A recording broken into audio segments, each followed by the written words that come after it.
Welcome to PharmaSource. In this episode, I speak to Elouise Epstein, the futurist, Kearney partner, and author of How to Hack Your Supply Chain, her latest book. In this interview, she talks about why the 1990s tech stacks that most global supply chains are built on won't give us anywhere near the data and transparency that modern customers expect. She then goes on to explain how pharma supply chain leaders need to be at the forefront of driving that change. It's a fascinating conversation, and I hope you enjoy it. Elouise, thanks so much for joining us today. Nice to see you. Lovely to see you. Thank you for having me. Of course. So the way your latest book starts, How to Hack Your Supply Chain, which is fascinating, by the way. Thank you. In the opening section, you talk about how you were, during COVID-19, you were given your proof of vaccination on a piece of paper and how old school that was and how there was no chain of custody. You had no idea about all the different entities which had touched your dose before you got it. Where do you feel that the pharma industry is at the moment? I mean, do you think this is a common issue within life sciences? I think it's a common issue across all industries. And that was kind of my realization as I was waiting the 15 minutes for the vaccine to see if there was any side effects. And that's when I joke in the book that I experienced an existential crisis. Because what I realized is so much of what we talk about when it comes to provenance and track and trace often comes, or we see it in the CPG market so much more. Is this organic? Are these organic ingredients? Is there forced labor in high-tech supply chains, et cetera, et cetera? Mm-hmm. And we often struggle with those questions and answers, or answering those questions.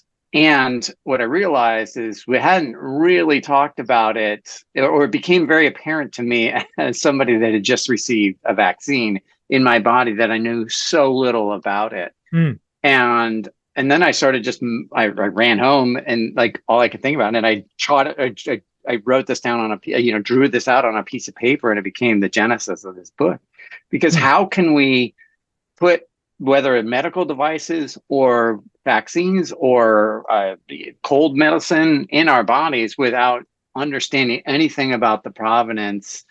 And the more you go back, and we can talk about books that I'm reading, but the more you go back to the history of healthcare, it is really, there's a lot more questions come up that I personally just hadn't realized. And I work in the supply chain industry. Yeah, there's a lot of trust, I guess, that people have to have in the regulators, in the manufacturers. And when that trust starts to be lost, that's when it all falls apart, really.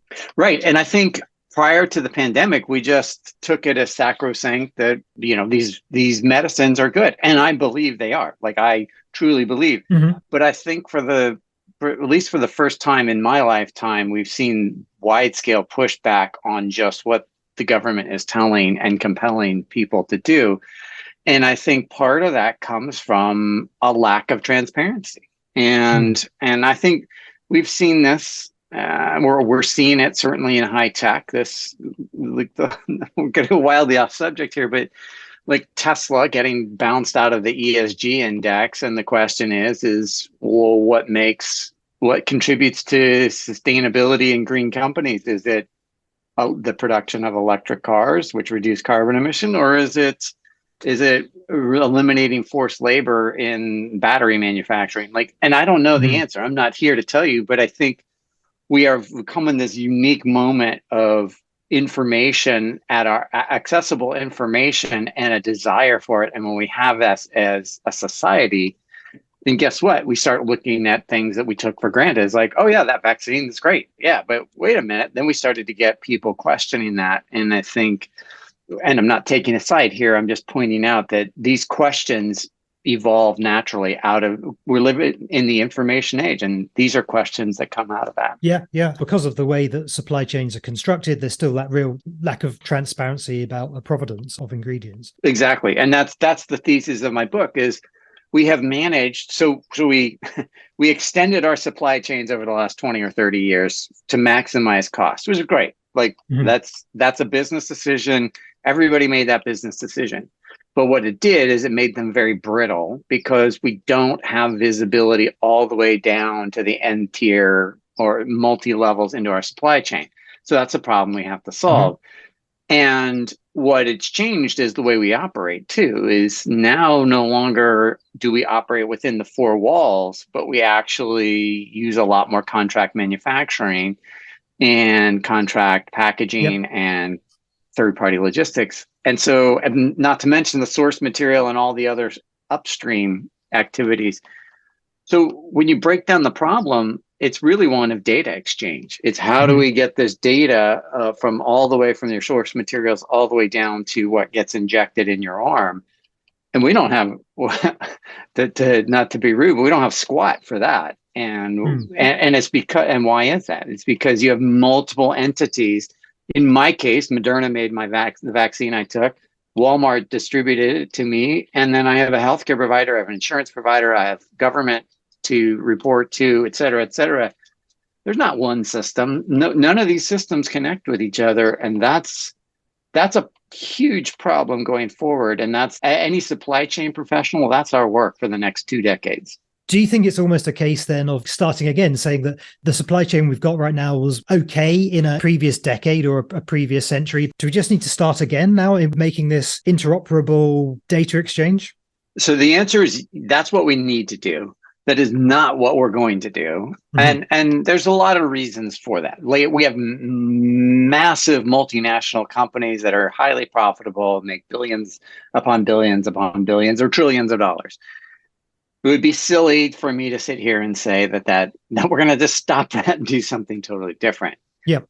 However, that does not mean that I'm wrong. It just means that the time scale to make that change is just going to be longer, or 2-3 decades. And and you see this very clearly in the ERP. The ERP is this, again, sacrosanct IT technology or technology that is supposed to run our global supply chains. And it doesn't even run within the four walls, much less in an extended third-party network like I've been talking about. So we have to get away from this ERP-centric world. And so you can read my book as very much a critique of big ERP, because they keep selling yesterday's technology, both literally and figuratively, in an era where we need much more bespoke applications. Needs to be much more data exchange driven, analytics, generative AI driven.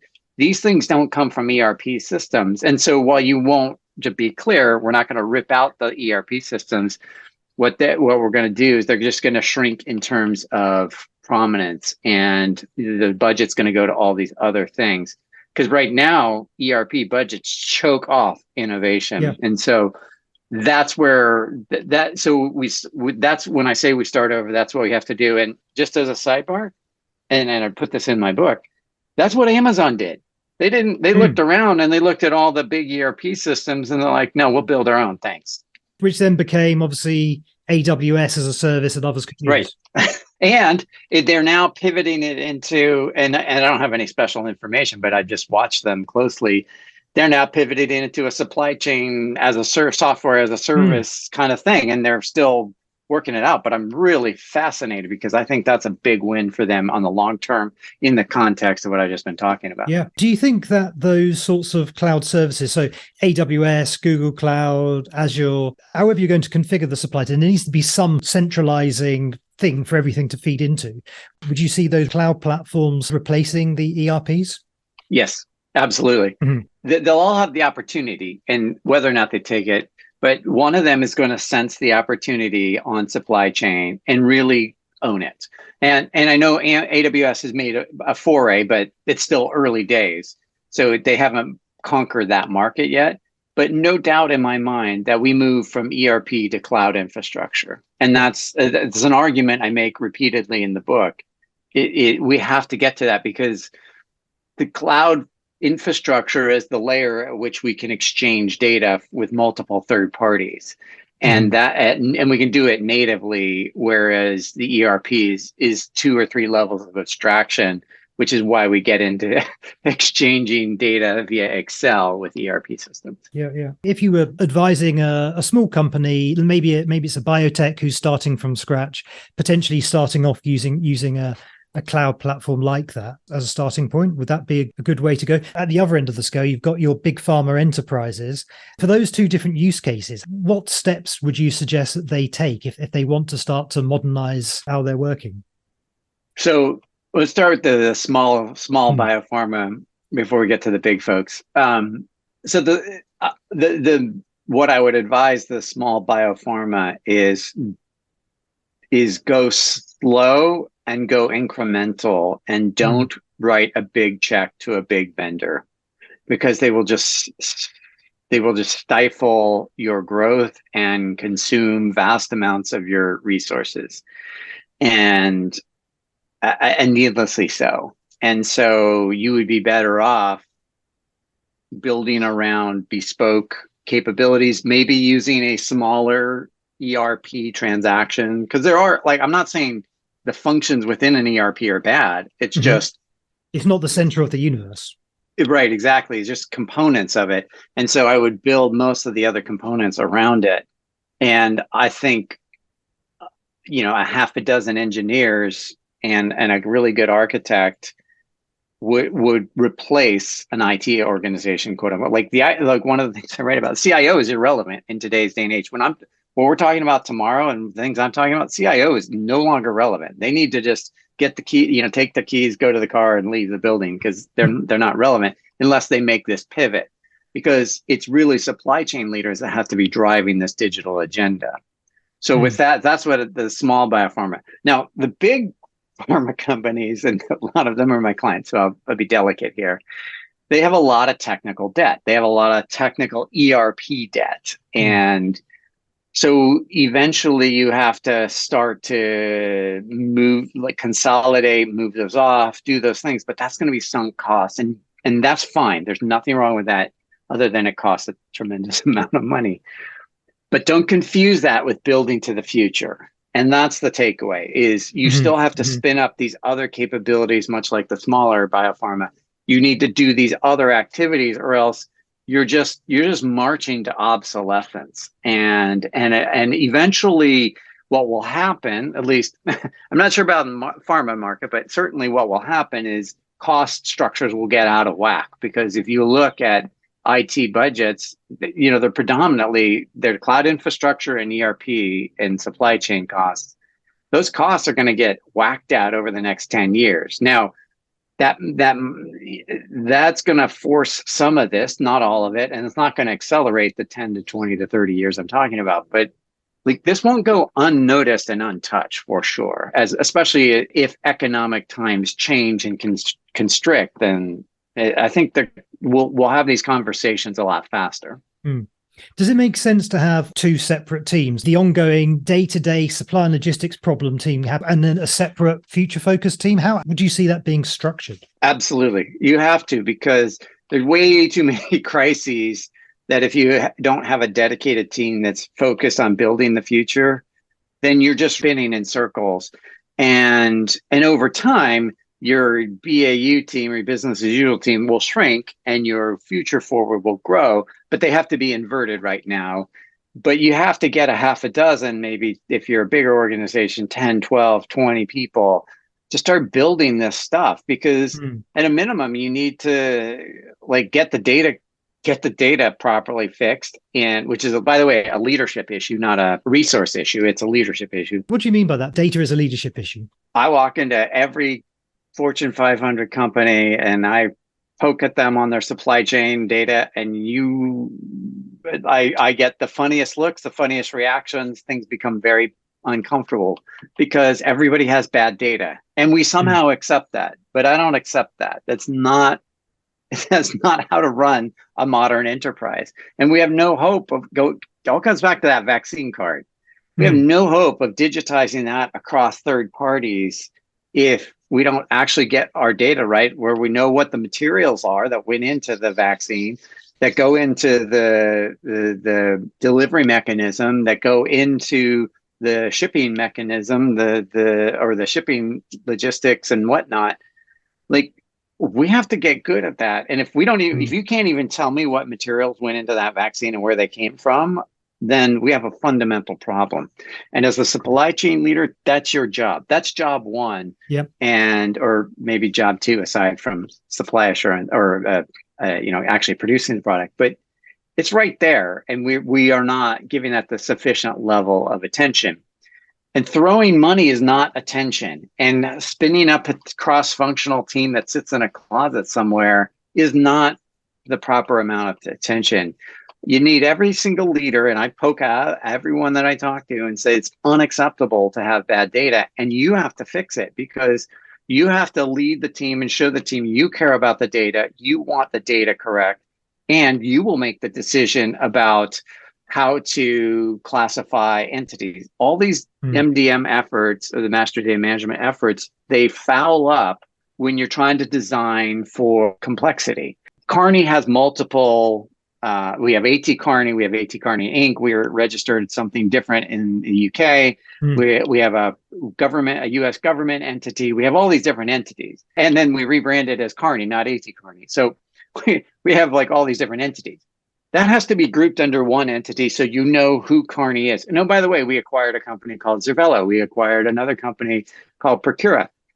That has to be, you have to know that. Otherwise, you don't even know who you're transacting with. But if you leave that, and that's pretty simple. Like, I think we could all agree that like we can make that. And if that's what the MDM team did, that would be great. But what they do inevitably is they find the outlier case, the Indonesian supplier that supplies to China that gets paid in British pounds. Like, that's a complicated thing, but that becomes the de facto that you're solving for in these. And I pick on middle managers, but middle managers love that kind of stuff because it creates complexity and it extends timelines and by default creates job security. I'm not having that. So if you're the leader, it's like, what would a leader do? The first thing you do is, okay, set that aside. Fine, we'll do that by hand. I'm okay if we do that by hand. But get the AT Kearney and the, whoever, get all your consulting firms and all your whatever things, get those clean. So, because that's 80-90% of your data. Yeah. Who is doing this well, would you say, Elouise?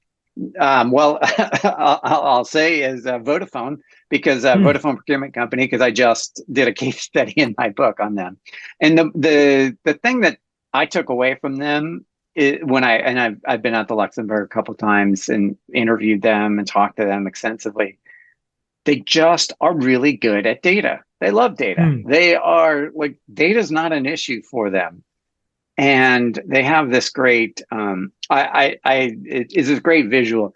They have this wall that is essentially just different panels of, I think of it as a gigantic iPad wall, or where it's touch screen. You could touch the wall and you can zoom in and double click on data and look at the underlying data. And they run their meetings around this digital wall. I can't think of the right term, but and when that happens, when we're all, if I get 6 of us around a table or a wall and we're looking at some data, it becomes pretty apparent who's not carrying their weight on the data. And I was just fascinated by this because they've been through that. Like, when everybody's standing up there, you don't want to be the person that says, well, I don't know, I have to look at that data. And after having gone to Luxembourg and seen that, and now and I'll be perfectly honest, Kearney, we struggle with our forecasting data and our pipeline. And I just now I just want to rip my hair out because all we do is spend an hour debating, is that data correct or not? It's that's our job to do that before we even step into the meeting. So why is nobody working on their data? And when you see that disparity, you can't unsee it. It creates a really positive culture of data, doesn't it? That sort of thing, having those real-time visuals around and people speaking the same language. Exactly. Right. And there's no more excuses, because what happens is when you say the data, and happens like in the meetings I'm talking about, when you're debating the data efficacy, you are not debating the business. What we should be talking about is, how do we increase our revenue? How do we get more client contacts? How do we do this?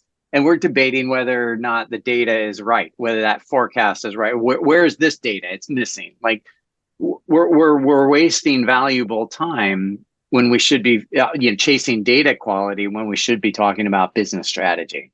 Fascinating. Absolutely fascinating speaking to you. So your book, How to Hack Your Supply Chains, that's available now? Yeah, it's in the process of going up on Amazon, so it'll be available in print and ebook.